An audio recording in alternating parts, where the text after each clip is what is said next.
So, Charles Cecil's a bit of a cheeky fucker, isn't he? I mean, the man looked me straight in the eye at Adventure X 2018, must have been, since it was last year.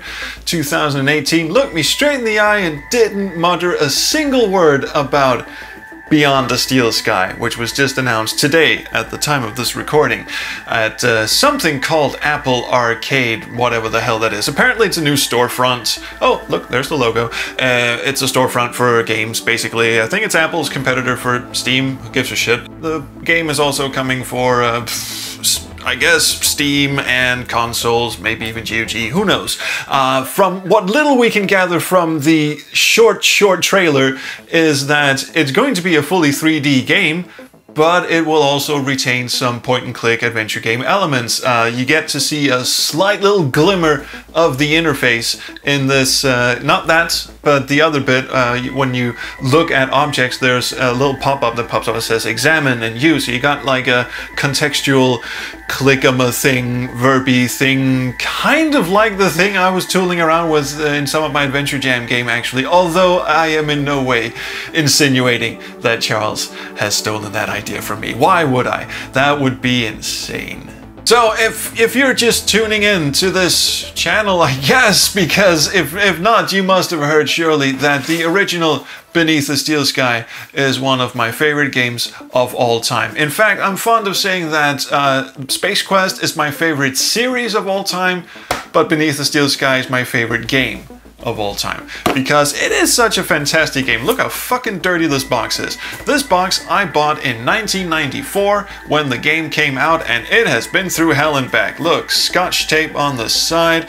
It looks like it was attacked by a rapid infestation of mold, and it smells delightful too. Sadly, the disc and accompanying manual have long since disappeared into the ether, but the box remains the same, and I am very, very happy that I still own at least partially a physical copy of this, because it was in my formative years. I was 14 when the game came out. Along with Space Quest, this had the right amount of sardonic snark and humor and downtrodden cynicism, and it was all just wrapped into one glorious whole of a day, a day, a day. I saw your lips move. You didn't. Well, cyberpunk goodness, really, actually. And, well, I was into sci-fi, I was into robots, and I was into sarcasm at 14. And Beneath the Steel Sky had all of that. In fact, some of the criticisms that the game had... Let's try that again, shall we? Some of the criticisms that the game received when it came out was that, well, it was a serious cyberpunk story, but it also had a sense of humor. How can this be? And actually, that's one of the things I thought was the game's strengths. If you're in a situation like Robert Foster finds himself in Beneath the Steel Sky, trapped in an unwelcome dome full of insane people governed by an even more insane computer, either you're going to have a complete mental breakdown, or you can, you know, try and see the funny side. Kind of like firefighters or policemen have that sort of gallows sense of humor. You need to have that to you know, stay positive, or even just stay driven. Or you can just curl into a little ball and weep pathetically. Doesn't sound too bad, actually. I might do that later. That's one of the things I really loved about Beneath the Steel Sky. And, well, long story short, I think I've regaled you with this tale previously, and it is available to find in text form on the internet, so I will be very, very brief. Back when Revolution Software kickstarted Broken Sword 5, they had a stretch goal that said, Beneath the Steel Sky 2, if we reach so and so much money, and I wrote a very sternly worded open letter to Charles Cecil, having never spoken to the man before, incidentally, except for one brief time, but I'll get to that later. Very strong, sternly worded letter that he was holding my childhood for ransom, and how dare he, egotistical fuck, and wrote me back, I mean, it just sort of, yeah, it just sort of said, I'm very sorry for your inconvenience. What did you like about the original Steel Sky? And I was just sort of, Excuse me, we were about to, am I the only one with my fists up? I think I am. I wrote him a very long email saying, my God, I did not expect you to be such a gentleman.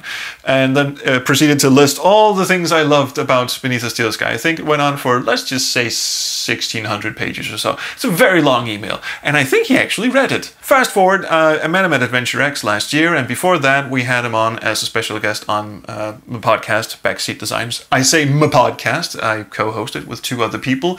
But we had Charles Cecil on, and he was an absolute delight. Well, the entire impetus for all of this interesting discussion was, what was your first game about? So I'm guessing that he's trying to stall it. Yeah, I think he really hopes we'd forgotten by now. We just went up this nice slope of yes, all the writers, they're getting so brilliant, character development, it's all going to be so good. Incidentally, my first game was about tying an Indian woman to a cactus. No, that wasn't it. Thankfully, it wasn't about that was not you. To a cactus. No, that was nothing to do with me. But there was a game that involved tying an Indian woman to a cactus. Yes. Which was that? I was just trying to come up with the most abysmal example I could, and I'm sorry if I... There is one. I think it's like an Atari. It's really strange and very sexist. Custer's Revenge. Yes, exactly. Custer's Revenge. That's the one. I'm delighted to say that I had absolutely nothing to do with Custer's Revenge. It regaled us with tales of the early days of Revolution Software, and especially Beneath the Steel Sky, and did not disclose anything about the lovely game that he's working on either, although I think there's a little penny starting to drop here, because we had him booked for the podcast for a long time. 1 season earlier, we were actually in, communication with him about coming on the podcast, and he said, you know what, I want to hold off for a little bit because I think we're about to announce something big. Can you guys wait? And we say, oh, sure, Charles, because we're on a first-name basis with him at this point. Fast forward a year later, and we're so, hey, Charles, podcast, how about the podcast? You think? He says, yes, I would love to, he said in a gentlemanly way, but could we just kind of hold on for a couple of months more, because I think we're about to announce something big. We're like, Charles, you said that 12 months ago. And he said, yes, I know, but it's right around the corner. And I'm starting to see what he was sort of holding out on. Point the finger in the right direction. Yeah, that one. But the podcast happens, and he did not have anything to announce there either, or indeed at Adventure X last year. But the announcement just dropped today, and I actually couldn't be happier. It's been a real shitty day. One of those shitty days where everything just goes wrong, and people are being weird, and you just don't feel like you should ever have gotten up in the morning. And I don't believe in karma or stuff that has to go really bad before something really good happens, any of that new age bullshit, but sometimes you just gotta wonder how a day has to start off really, really shitty for something that good to happen. It's you gotta. I'm still not buying it though. So you can keep all your new age homeopathic beaded curtain bullshit to yourself. I'm not buying it. I'm just saying. So I'm gonna go to bed with a smile on my face. So anyway, that's it for me and the latest addition to the family, Pokey the Fuckface. Yes, this is Pokey the Fuckface. He will love you dearly, and he is also over there now. So thank you so much for watching. Please like and subscribe, and do... Oh, wait, I forgot to tell you why I emailed Charles in the 90s. It was because the original Beneath the Steel Sky game was co-written with a man named David Cummins.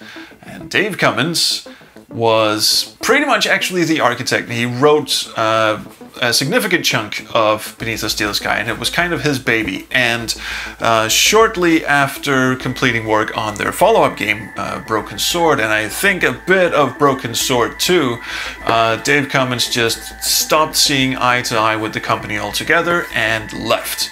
Pretty much in a huff.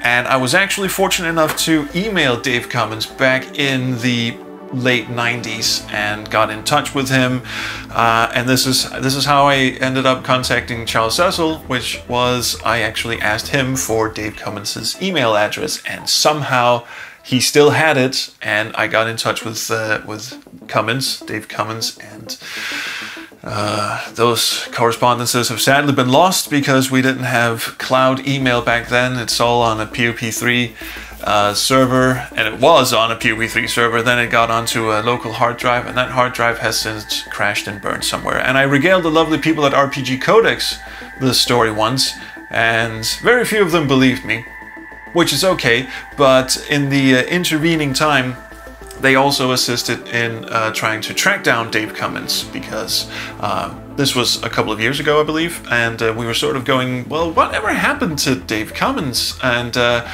they assisted me in trying to hunt him down, and I actually got to know, well, I got in touch with anyway, had some correspondence with some of Dave Cummins' old workmates, and Charles Cecil also got involved in this hunt for his old friend, who they sort of split acrimoniously, and he wanted to patch things up and, you know, shake the dude's hand and say, hey, all's forgiven, everything's good, and all that. And turns out Dave Cummins has passed away.